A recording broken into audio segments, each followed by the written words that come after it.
عليه فاهتزم شطرا واستبشارا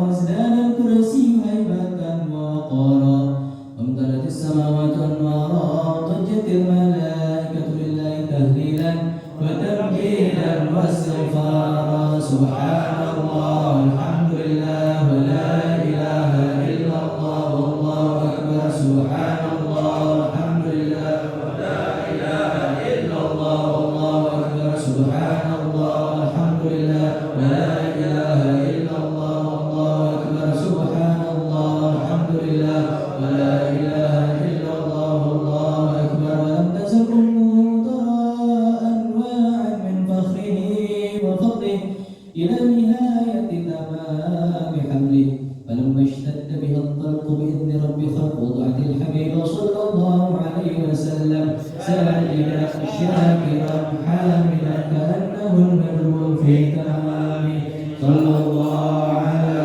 محمد صلى الله عليه وسلم صلى الله على محمد صلى الله عليه وسلم يا نبي سلام عليك يا رسول سلام عليك يا حبيب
Bismillahirrahmanirrahim. Alhamdulillahirabbil alamin.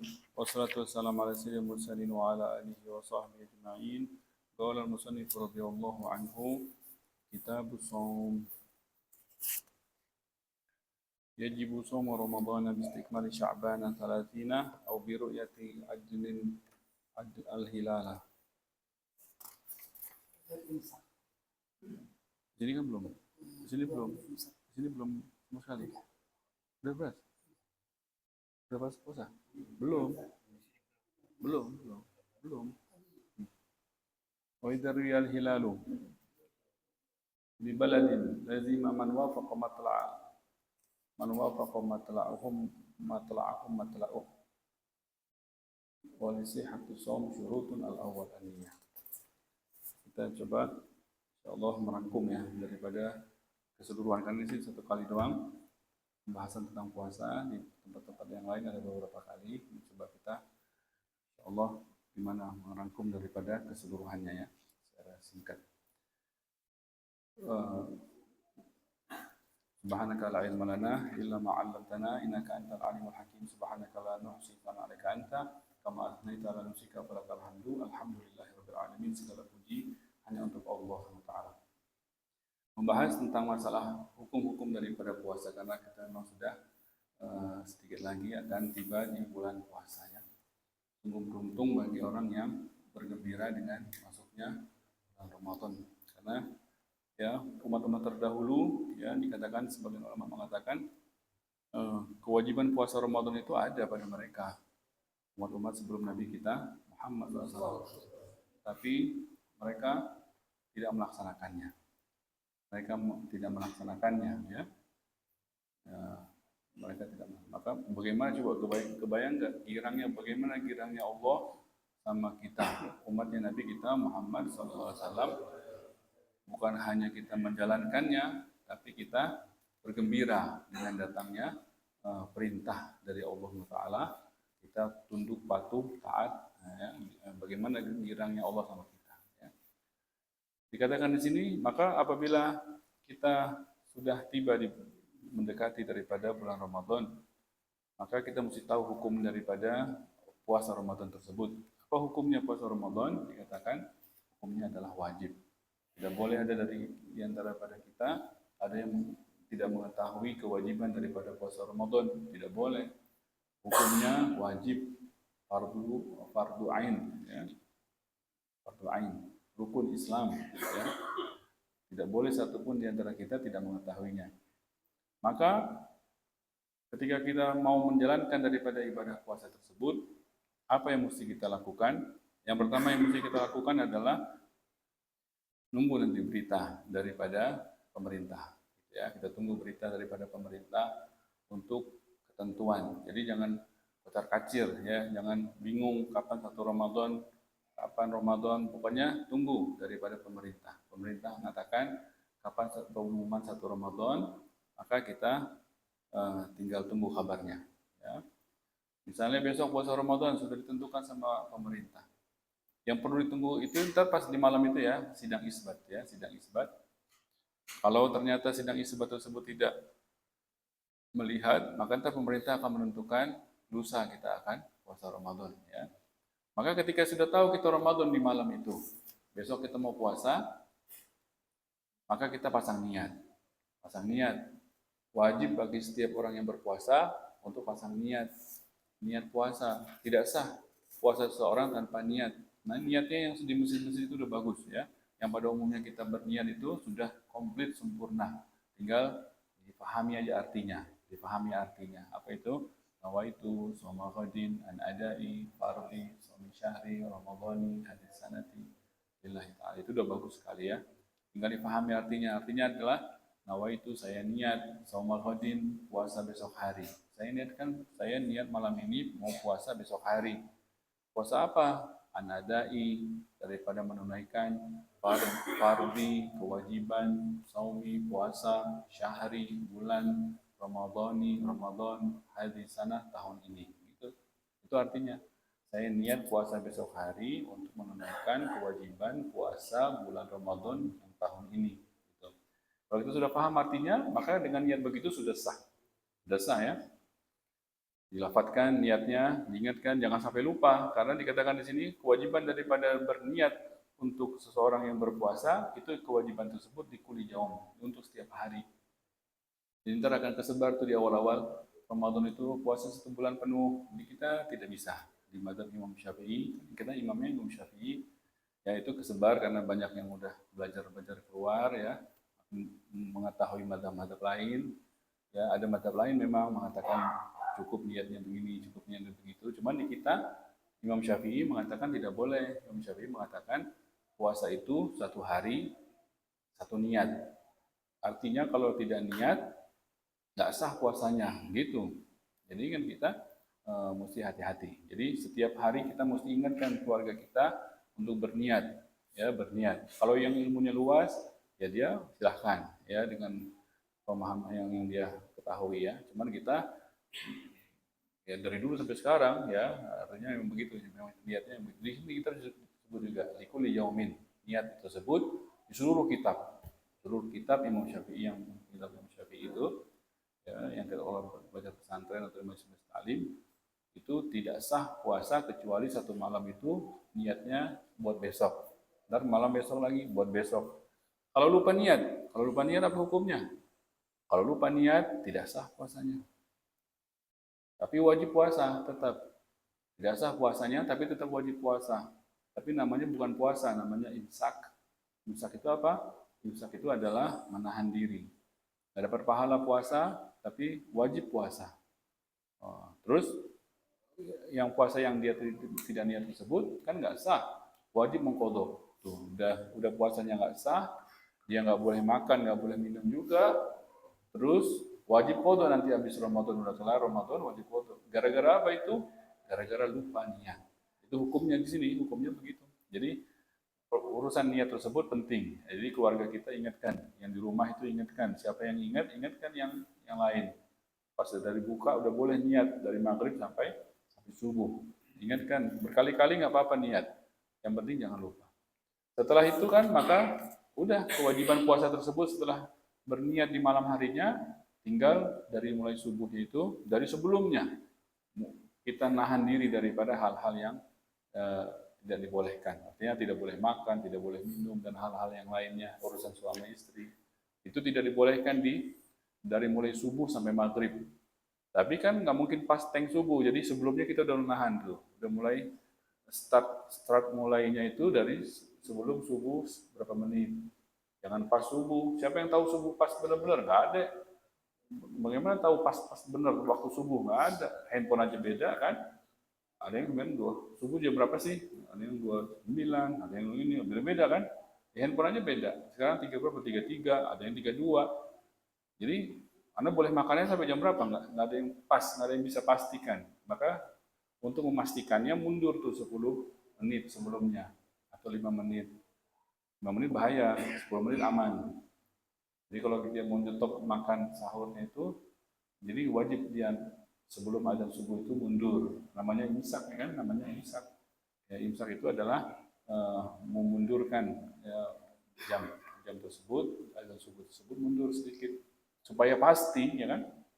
Begitu juga ntar pas buka, dengan pas-pas juga, ya kan? Pas buka, mundurin 1 menit deh, jangan nggak usah lama-lama banget ya. Kalau imsak ya 10 menit sebelum azan subuh, tapi kalau buka itu biar pas, biar pasti. Ya, azannya jam berapa sih? Jam 26 gitu kan? 27 deh bukanya biar pasti. Atau ada 2 handphone, yang satu 26, satu 27. Bukanya yang 27, jangan yang 26. Ya kan? Kata yang 27 ini belum buka, kata handphone yang satu. Yang satu ngomong. Lagi handphone satu lagi ada yang 29 lagi. Ya udah yang tunggu yang 29 deh. Kalau mau pasti 29 tambahin lagi 1 menit. Jangan gara-gara 1 menit puasa kita 1 hari bisa batal, jangan ya. Jadi kita mesti paham dalam hal itu. Maka menjaga diri tadi itu ya, menjaga diri dari makan, minum nggak boleh, dari urusan suami istri ya. Kemudian daripada memasukkan itu korek kuping tuh banyak yang nggak tahu ya. Banyak korek kuping, pakai korek kuping ya. Korek kuping yang kalau pakai tangan sih masih nggak apa-apa. Kalau yang pakai korek kuping itu, korekan itu, kotembat ya. Nah, itu dia kalau masuk dia ngorek kupingnya pakai ketembat itu batal puasanya. Batal puasanya di siang hari Ramadan dia ngorek kuping, suka gatal tuh. Hari-hari biasa kagak gatal, pas lagi puasa gatal. Nah, itu dia ngorek dia pakai ketembat, batal puasanya. Jadi kalau dia masuk itu kan memasukkan sesuatu ke rongga. Jadi dia walaupun nggak kenyang ya kan, walaupun nggak kenyang. Jadi ingat itu banyak yang nggak tahu ya. Banyak yang nggak tahu korek kuping itu batal. Korek hidung gimana? Kalau yang ini batang hidung ini masih luar ya. Ini kuping ini kalau yang masih kejangkau oleh jari, ini masih luar. Itu nggak apa-apa. Kalau yang masih kejangkau sama jari, itu namanya masih bagian luar. Yang nggak boleh memasukkan sesuatu. Itu belum masuk itu. Maka masuknya itu pakai ketembat. Kalau pakai ketembat itu udah masuk itu. Hidung itu juga. Hidung itu kalau masih ngorek, kalau ngupil itu, hidung ini masih luar nih. Batang hidung ini masih luar. Kalau dia dalam itu baru dia hukum dalam. Mulut juga ini masih luar. Mulut nih kan kumur-kumur itu masih luar.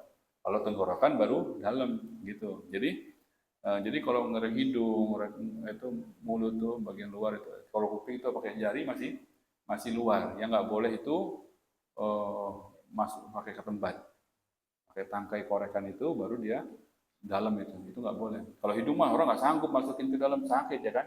Jadi kalau pakai jari itu masih luar daripada bagian hidung. Nah, jadi yang nggak boleh masukkan ke dalam. Yang paling sering orang kuping, ya kuping itu batal puasanya kalau dia korek kupingnya. Dihindari, kasih tahu sama yang nggak tahu, ya kasih tahu sama yang nggak tahu. Kalau berendam, ya kan aus apa dia kolam panas dia masuk berendam. Sekarang musim dingin tadi, berendam masuk dia nyebur gitu, nyebur. Batal nggak? Nggak batal kalau menyebur. Layar dulu nih ada di kitab Tasyarubul Masam. Kalau dia berendam gitu nyebur di kolam panasan, yang penting jangan ketelan di mulut, jangan masuk ke hidung. Kalau dia kayaknya nyerap ini pori-pori, nggak apa-apa. Tasyarubul Masam, serapan daripada pori-pori tidak membatalkan daripada puasa. Mau air kah, mau lotion kah? Pakai lotion kok tiba-tiba kayak keserap ini, apa-apa nggak batal puasanya ya. Celak mata, obat mata yang ditetes di mata itu tidak apa-apa. Walaupun di tenggorokan kayaknya ada pahit-pahit gitu kan, habis pakai itu kan, nggak apa-apa karena dia keserapnya dari mata, bukan yang nggak boleh itu masuknya dari hidung, mulut, kuping gitu ya. Nah, itu dia nggak boleh. Tapi kalau dari mata itu dia nggak masalah. Yang penting jangan kalau misalnya dia berasanya di lidah, kumur-kumur dia buang. Tapi kalau berasanya di tenggorokan, dia pakai obat mata berasanya tenggorokan, itu dia nggak masalah. Tapi kalau berasanya di lidah, pahit gitu, ya buru-buru dia kumur-kumur dia buang gitu. Atau pakai celak mata, berasa pas dia ludah hitam, maka dia mesti kumur-kumur ludahnya dia buang. Jangan sampai yang hitam-hitam itu dia telan lagi. Ya. Maka kalau dia makan lupa atau minum lupa tidak apa-apa ya, tidak batal puasanya kalau lupa. Kalau lupa tidak batal puasanya. Biarin aja. Artinya kalau misalnya lihat orang lupa ya kasihan lah. Jangan dia setengah ya beda-beda orangnya kan, tergantung orang. Apakah kita ingatkan apa tidak itu para ulama ada tergantung orangnya. Kalau kita lihat gitu misalnya orang contohnya dia lupa buat kulkas minum gitu kan. Kalau lupa dia nggak batal puasanya. Nggak batal puasanya. Jadi kalau kita yang melihatnya bukan juga kewajiban ya, kalau misalnya artinya tergantung orangnya sih, tergantung orangnya. Artinya boleh nggak dibiarkan atau tidak gitu kan. Dia sampai kelar bilang lupa puasa, lupa katanya gitu kan. Udah minum nih 1 gelas, udah nggak apa-apa, itu rezeki namanya kan, rezeki. Tapi tergantung orangnya juga ya. Apakah kita ingatkan di pertengahannya itu apa tunggu sampai dia kelar. Yang penting intinya kalau lupa dimaafkan ya. Kalau lupa tidak apa-apa. Tidak batal puasanya. Terus air liur itu kan, jangan puasa nih ngeludah mulu. Ngapain ngeludah mulu? Ngeludah mulu nggak apa-apa. Emang air ludah nggak boleh ditelan? Air ludah boleh ditelan. Air ludah yang hari-hari kita terus-menerus ada itu ditelan nggak apa-apa. Air ludah dia selama dia murni ya dia tidak apa-apa ditelan. Orang nggak berhenti gimana caranya ngeludah mulu gimana? Memang itu nggak apa-apa, itu hukumnya tidak membatalkan daripada puasa. Kecuali tidak murni. tidak murninya tersebut berarti air ludahnya sudah ada campuran. Nah itu dia nggak boleh ditelan. Campurannya bisa suci, bisa najis. Kalau yang najis tuh contohnya darah, gusinya berdarah, itu dia nggak boleh telan tuh. Air ludah yang ada darahnya nggak boleh telan. Dia kumur-kumur tuh kalau dia rasa gusinya ada berdarah, dikumur-kumur berkali-kali sampai bersih, baru dia yang bening, air ludah yang beningnya lagi baru boleh ditelan lagi. Atau ada bekas sahurnya, air ludahnya itu ada rasa-rasa gitu, apa gula gitu dia dia rasa rendang. Nah, berarti masih ada di giginya masih ada rendangnya. Kalau gula berarti masih ada gulanya di giginya. Jadi kalau yang ada rasanya itu air liurnya itu dia udah benar udah kumur-kumur pas sebelum sahur, udah kelar sahur. Cuman pas pagi kok masih air ludahnya kok ada rasanya. Nah, itu berarti ternyata masih ada yang nempel di giginya. Itu caranya dia bersihin tuh, sikat lagi, kemudian dikumur-kumur berkali-kali sampai bening lagi. Baru yang air ludah yang bening itu boleh ditelan lagi. Selama masih ada rasa nggak boleh ya. Kalau reak itu yang gitu, yang reak itu, yang dia sedot itu beda kan ludah sama reak. Kalau reak itu kan, kalau yang flu banyak tuh reaknya, kental, ya kan? Nah, itu dia reak lain hukumnya. Kalau reak itu selama dia sedot dan dia tidak keluarkan ke mulutnya, itu nggak masalah ditelan, tidak batal puasanya. Tapi kalau dia sudah sampai mampir ke lidah, itu berarti dia tidak boleh ditelan lagi. Jadi reak itu kan dari dalam. Kalau dari dalam masuk ke dalam itu tidak apa-apa. Dari dalam langsung ke tenggorokan gitu, apa-apa. Tapi kalau dia sedot, tahu-taunya udah sampai ke lidah, gitu kan? Itu berarti dari luar. Nggak boleh dia masukin lagi ke dalam. Dia mesti buang. Kalau reak yang dia sedot sudah mampir ke lidah, wajib dia buang. Kalau dia keluarkan maka batal. Kalau dia masukkan maka dia batal puasanya. Ya. Kemudian dikatakan di sini bahwasannya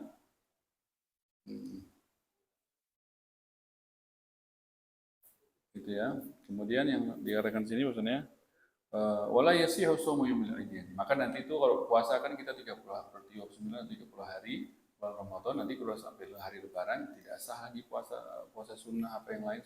Tidak sah puasa di hari lebaran, ya. Tidak sah dan diharamkan. Ada hari-hari di sepanjang tahun yang kita diharamkan berpuasa. Di antaranya adalah hari lebaran. Hari lebaran, wah anak puasa Ramadan udah mantep banget. Anak lebaran puasa juga nggak sah.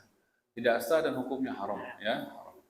Wa ayyam tasyrik, nanti kalau hari lebarannya lebaran Idul Adha, ada lagi sambungannya itu, bukan hanya lebaran Idul Adha-nya doang. Hari 11, 3 hari setelahnya pun itu tidak boleh puasa. Beda sama puasa Idul Fitri. Kalau Idul Fitri itu yang nggak bolehnya cuma di hari Idul Fitrinya doang. Oh, ente mau puasa besok aja. Kalau besoknya boleh, Idul Fitri, terus besoknya itu udah boleh dia puasa 6. Itu udah boleh mulai. Bagi yang sanggup ya kan, bagi yang sanggup itu udah boleh puasa 6 dimulai. Tapi kalau lebarannya Idul Adha itu besokannya nggak boleh, 3 hari berikutnya itu nggak boleh, hari tasyrik namanya. Sama ntar nih kita nih, kan antar lagi nisfu Sya'ban. Nisfu Sya'ban ini setelah nisfu Sya'ban, nanti malam Sya'ban malam apa? Ada malam Selasa atau malam ya, malam itu. Setelah nisfu Sya'ban tersebut tidak sah lagi puasa sunnah. Puasa sunnah nih setelah nisfu Sya'ban nih, malam nisfu Sya'ban, besokannya, lusanya dan berikutnya itu tidak sah, la yasihu, tidak sah puasa sunnah lagi dan tidak boleh hukumnya. Ya, tidak boleh lagi ini orang pengen puasa sunnah nih udah dekat Ramadan, Anda pengen puasa sunnah, nggak sah. Habis nisfu Sya'ban nggak boleh. Kalau mau sebelumnya nih, dari sebelumnya dimulai, dia terus nyambung boleh. Tapi kalau dia baru mulainya habis nisfu Sya'ban nggak boleh. Karena buat persiapan dia supaya kuat ya puasa. Nanti kalau dia udah mulai duluan, ya, nggak sah hukumnya, tidak sah dan tidak boleh hukumnya. Kecuali dia punya hutang puasa tuh ibu-ibu, kalau misalnya dia belum sempat dia bayar puasa yang tahun lalu, maka habis nisfu Sya'ban boleh. Ya, memang wajib ya kan, memang wajib. Kalau kodok dia punya kodok ya kan. Atau punya wirid, memang dia biasanya, Anda biasa mau bulan Sya'ban mau bulan yang lain, Anda tetap katanya puasa Senin Kamis.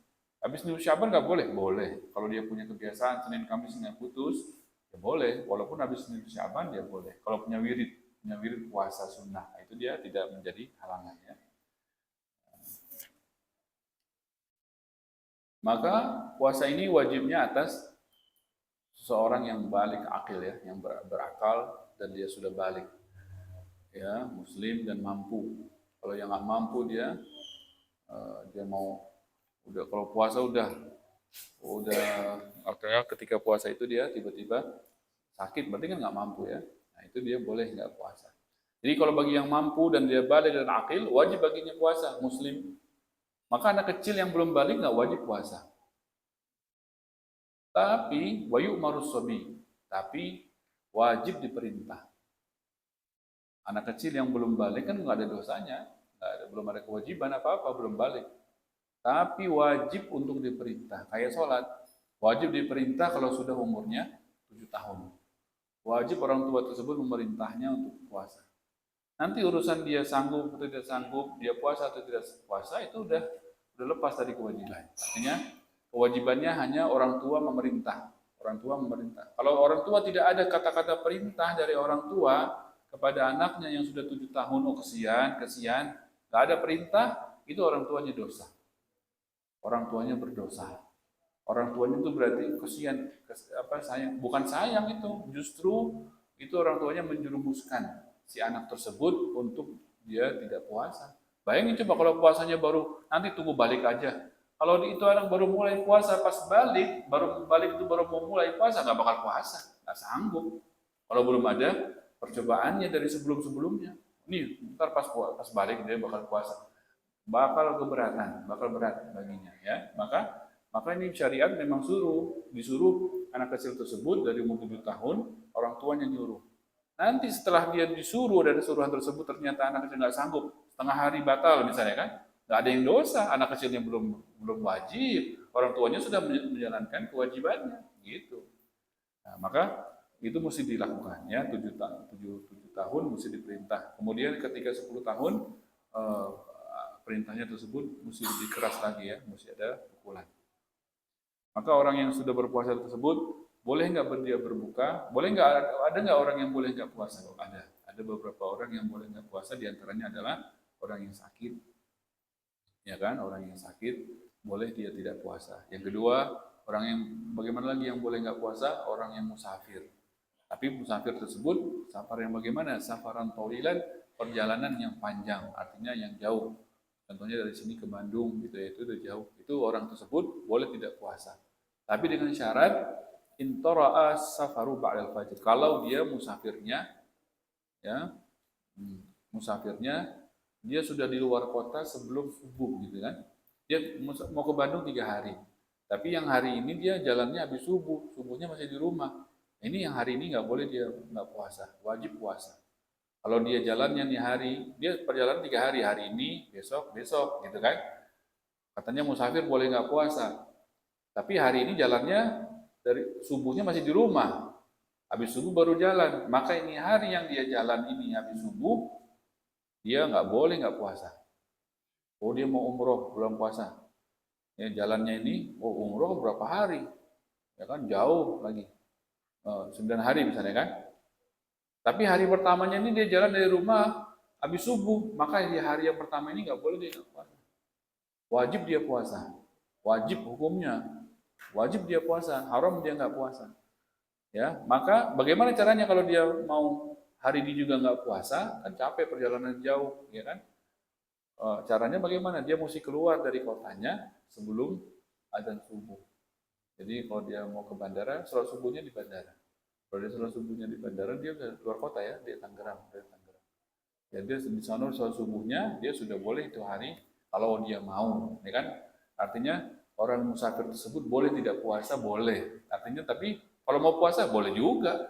Lebih afdol mana puasa sama nggak puasa orang musafir? Katanya wasomu fis safari afdol. Puasanya orang musafir itu lebih afdol kalau tidak mengganggu kesehatannya. Kalau dia tidak mengganggu kesehatan. Maka mudah-mudahan ya kita Allah Ta'ala kasih kekuatan untuk menjalankan daripada ibadah. Jangan sampai ya bulan Ramadan berlalu begitu saja tanpa ada peningkatan daripada ketakwaan yang kita sudah raih selama ini. Ya mudah-mudahan ketakwaan kita makin tebal, iman kita makin kuat ya kan. Ya yakin kita sehingga kita Allah Ta'ala bersihkan di hari Lebaran sebagaimana kita terlalu terlahir lagi daripada ibu kita. Ala hadiniyah, kulikuliniya salihah wa lahatal habib. Al-Fatihah.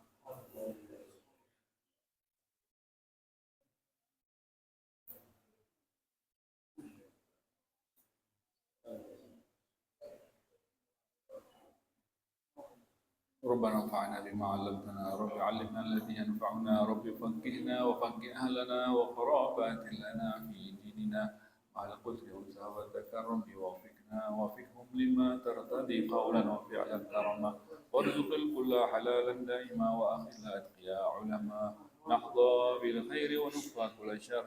ربنا أصلح لنا كل شؤون وأقر برضا منك العيون، واقض عنا ربنا كل دين قبل أن تأتينا رسل منون، واغفر واستر أنت أكرم من ستر، وصلاة الله تغشى المصطفى من إلى الحق دعانا والوفاء، في كتاب في للناس الشفاء، وعلى الآل الكرام الشرفاء، وعلى الصحب المصابه المرر.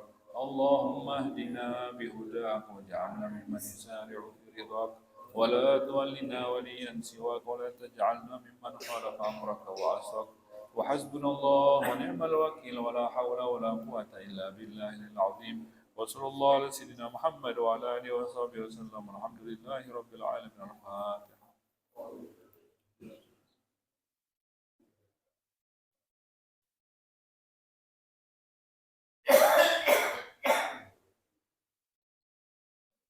قال رسول الله صلى الله عليه وسلم: أفضل ما قلت أنا والنبيون من قبلي لا إله إلا الله.